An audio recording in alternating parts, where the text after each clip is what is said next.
You think this is a superfood? But if you are dealing with migraines, anxiety, or sudden brain fog, this avocado might actually be your kryptonite. You are eating clean, but instead of feeling energized, you feel worse. The culprit? It's hiding in your healthy lunch. Welcome back. Today, we are exposing 7 foods that are universally praised as healthy. But for millions of people, they are secret biological triggers. If you have ever felt sick after a salad or a smoothie, you aren't crazy. You might be dealing with histamine intolerance. Here is the quick science. The histamine bucket theory. Imagine your body has a bucket. Every day you produce histamine, and you eat it.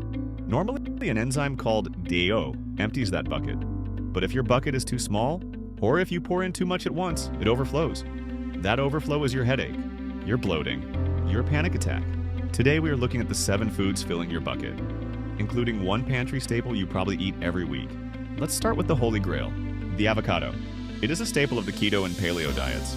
However, avocado is one of the highest histamine fruits in the plant kingdom. As an avocado ripens, its histamine levels skyrocket. For most people, that perfectly ripe guacamole is a massive dose of amines flooding your system.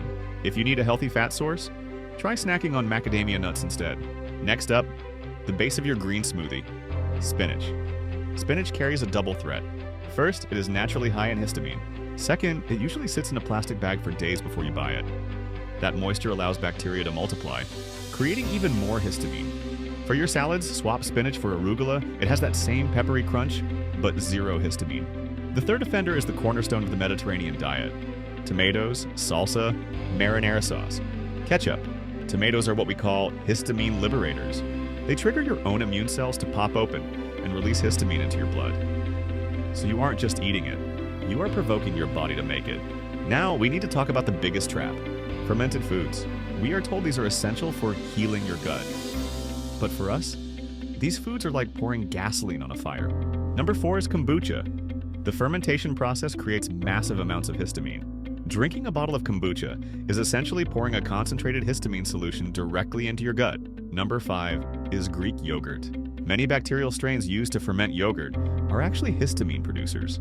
They continue to produce histamine in your gut after you eat them. If you need a creamy fix, try young, unaged cheeses like mozzarella or ricotta. This brings us to number 6, fermented soy, specifically miso and tempeh. The long aging process required to make these creates very high histamine levels. If you wake up with puffy eyes after sushi, it is likely the fermented soy, not the salt. Finally, number 7 is a pantry staple, canned tuna.